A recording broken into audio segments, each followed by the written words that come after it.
dipersembahkan oleh Sambil menemani Anda menikmati santap sahur, kita lanjut lagi di Gaspol Sahur.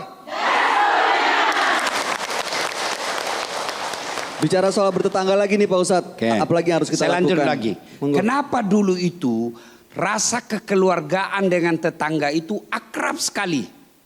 Karena pemenuhan. Jangan ketawa.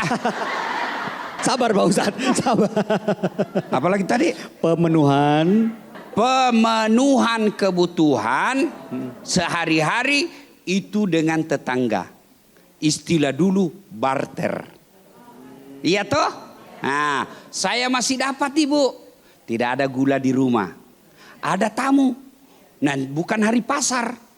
Kan di kampung saya dulu enggak setiap hari pasar, enggak ada toko. Nanti pasar baru ada belanja. Cuman 2 kali sepekan. Hari Kamis sama hari Ahad. Habis gula. Ada tetangga. Nah tradisi menjamu tetangga itu bagian dari iman. Dek gaga golla. Tidak ada gula. Oh nggak ada gula. Dia bilang mamaku. Lokoi bali bolai pasilele golla. Itu bahasa Bugisnya itu ya. Dia bilang kamu pergi di tetangga pinjam gulanya. Biasa dipinjam 1 gelas. Ya kan? Nah, makanya orang Bugis itu Mas Bayu ada 2 tangganya. Yang tangga depan kan rumah kayu, tangga depan, tangga belakang. Untuk apa tuh Bos? Tangga belakang itu turun untuk pergi pinjam gula. Benar. Iya, benar ini. Oh. Karena kalau dari depan kelihatan malu. Oh iya benar. Bawa gula kelihatan. Ya, kalau yang satu tangganya diumpetin. Iya kan? Oh jangan salah Mas Bayu. Orang Bugis Makassar itu menjunjung tinggi siri, harga diri, rasa malu. Oh. Malu kalau tetangga datang tidak disuguhi. Nggak ada suguhannya. Nah, apalagi yang datang dari tetangga kampung. Nah, tentu maka mereka akrab. Kenapa? Karena mereka saling membutuhkan. Kalau kita bertetangga akrab, tujuannya apa? Jadi ladang amal. Ladang kebaikan. Bukankah orang terbaik, orang banyak manfaatnya. Kalau kita tidak berinteraksi, di mana kita dapat pahala silaturahmi? Di mana kita dapat pahala membagi? Di mana kita dapat pahala mendoakan? Itu pentingnya kita bertetangga. Orang bule, dia tidak pernah bertetangga. Kalau kita, umumnya orang timur, tetangga itu adalah saudara. Iya toh Ibu? Nah, maka penting. Nah, suka bikin kue, kasih tetangga, dibantu. Jadi apalagi? Ya. Nah, mau ngomongin soal tetangga lagi nih Pak Ustadz. Ya. Kan tadi kan Pak Ustadz izin sebelum kita lanjutkan, tetangga adalah saudaramu. Nah, kan tetangga itu kan nggak semuanya yang keimanannya sama Pak Ustadz. Ya. Misalnya ada tetangga yang beda agama. Nah itu kewajiban dan haknya sama nggak sih Pak Ustadz? Kalau beda agama, dalam hal akhlak, nggak ada bedanya. Kita muslim tetangga atau non muslim. Justru kita harus jauh lebih baik kepada non muslim. Kenapa? Karena perlakuan kita bisa menjadi dakwah buat dia. Oh, begini tuh orang Islam. Oh, pantas. Nah itu berarti dia kagum. Kalau Islam begitu nah, berarti dia tidak senang. Bagaimana mereka mau hormat sama agama kita kalau umatnya mempertontonkan yang tidak baik. Maka kalau dia non muslim dalam hal muamalah hubungan kepada sesama manusia sama perlakuan kita kepada saudara kita yang muslim. Tapi hal ibadah tidak boleh sama ya, dalam arti apa? Misal kalau dah ajak ibu-ibu pergi gereja, ayo Bu, kita pergi gereja hari Ahad, kebaktian. Sebagai solidaritas saya sama tetangga saya datang. Enggak seperti itu juga ya Pak Ustadz. Sudah, hari Jumat Ibu lagi panggil dia. Ayo Bu, kita pergi majelis taklim. Kata tetangga, sebagai saya penghormatan saya datang. Tidak begitu yang disebut toleransi. Toleransi itu lakum dinukum waliyadin. Artinya apa? kita biarkan dia beribadah, dia mau perayaan agamanya di rumahnya, kita berikan kemudahan, kalau perlu kita bantu, kita sediakan kursi, boleh. Ya, boleh Ibu. Ya. Bagaimana kalau misal mengucapkan Imlek, sudah baru-baru Imlek kan? Ya. Bagaimana kalau Imlek? Boleh kita ikut bergembira, tapi tidak meyakini bahwa itu Tuhannya, tidak. Ya, saya juga Imlek. Ya. Oh, Iya, merayakan. dia tanya orang, apamu Cina? Saya bilang handphoneku. Masa gara-gara handphone Cina ikut ngerayain? Jadi mudah. Ya, nah, Oh, jadi bagaimana boleh, tapi soal tidak ikut Natal? merayakan Bagaimana ibadah. soal Natal? Nah, itu gimana? Hah, ya berbeda pendapat ulama. Ada yang mengatakan haram sama sekali, tidak boleh.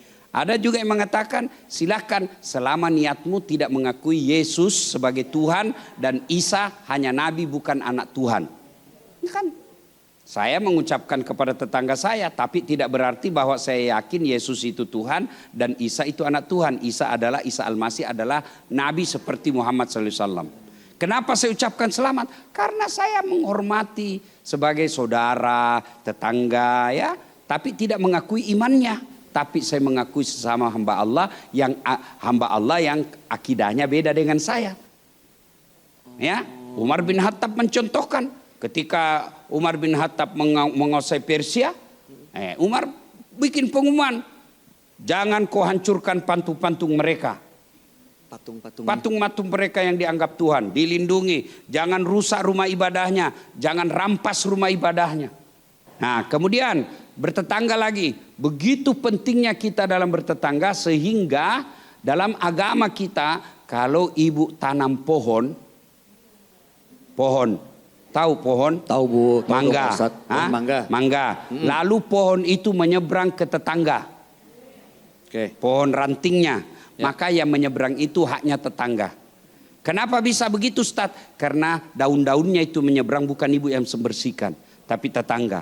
Maka buah-buahnya yang nyebrang itu halal buat tetangga. Tidak perlu dia minta izin sama ibu. Tapi kalau yang minta izin lebih bagus lagi. Tapi kalau tidak dia sudah halal. Kenapa? Dia menyeberang pagar. Nah, ada yang tanya, Ustadz bagaimana kalau istrinya tetangga menyeberang pagar? Jangan dong. Beda lagi dong itu Pak Ustadz. Ya. Baik, nanti kita teruskan lagi tapi sekarang kita berikan kesempatan buat bertanya ya Pak Ustadz. Ya, oke. Silakan ibu-ibu yang mau bertanya boleh angkat tangannya. Ada yang mau bertanya? Wah banyak sekali. Yang depan dulu deh. Silakan ibu boleh maju ke depan. Kita punya hadiah nih buat ibu. Iya. Ini Pak Ustadz. Hadiahnya. Silakan ibu di sebelah situ. Perkenalkan diri Bu. Nama saya Pak Ustaz Siti Nurhaida dari Majlis Taklim Al-Hidayah. Siti Nurhaida. Dari Majlis Taklim Nurhaida. Nurhaida. Haira. Oke. Nurhaida. Nurhaida. Nih, ada cewekku dulu namanya Nurhaida. Mama Eci ntar mau marah nanti Pak Ustadz. Ya. Ya, pertanyaan saya Pak Ustaz, bagaimana kalau ada tetangga yang tidak peduli dengan tetangga yang lain? Apakah kita wajib menjalin hubungan baik dengan tetangga seperti ini? Itu saja pertanyaan saya. Enggak pedulinya gimana nih misalnya contohnya? Misalnya kalau misalnya dia datang begitu, ada tetangga yang sedang duduk-duduk misalnya di depan rumah tidak menegur. Atau ada juga yang buang sampahnya seenaknya saja, dia tidak peduli apakah ini halaman tetangganya ataukah padahal dia sendiri punya depan rumah. Iya, ada kan bisa dia simpan depan rumahnya. Kenapa dia simpan di depan rumah tetangga? Atau ada juga yang buang sampahnya seenaknya saja, dia tidak peduli apakah ini halaman tetangganya ataukah padahal dia sendiri punya depan rumah. Iya, ada kan bisa dia simpan depan rumahnya. Kenapa dia simpan di depan rumah tetangga? Siapa Bu yang kayak gitu siapa? Oke. Sorry. Ibu Nurhaida, saya kasih hadiah. Dari Majelis Taklim mana Ibu? Al-Hidayah Pak Ustaz. Al-Hidayah, Kecamatan Talo, Kelurahan Tamua. Oke. Di mana itu? Ya Allah. Sudah. Pak Ustadz. Enggak, berdosa. Itu parah. Ini Bu, ya, ini dari Sabang sampai Merauke. Ya, Ini betul. yang baru Ibu, gajah duduk yang baru. Ada monokrom, Monokrom. ada tulisan Arab. Betul. Pasti curiga lagi ini bila ndak ada isinya. Coba kita buktikan Pak Ustadz. Kira lagi ndak ada isinya, kudu buka akal lalu. Wow. Ada isinya. Ya, Ibu Nurhaida. Selamat ya Terima kasih, Ibu. Pak Ustaz. Selamat menggunakannya di bulan suci Ya. Ramadan. Hadiah dari Gajah Duduk. Makasih Pak Ustaz. Terima kasih, silakan kembali Bu. Ya, Nah gimana tuh Pak Ustadz? Kalau karena tetangga waktu nggak peduli? habis, kita lanjutkan setelah pesan berikut ini. Baik, jangan kemana-mana, tetap bersama kami di Gaspol Sahur.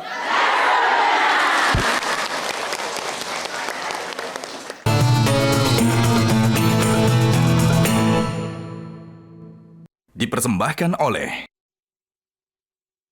Jelajahi cara baru mendapatkan informasi. Download Metro TV Extend sekarang.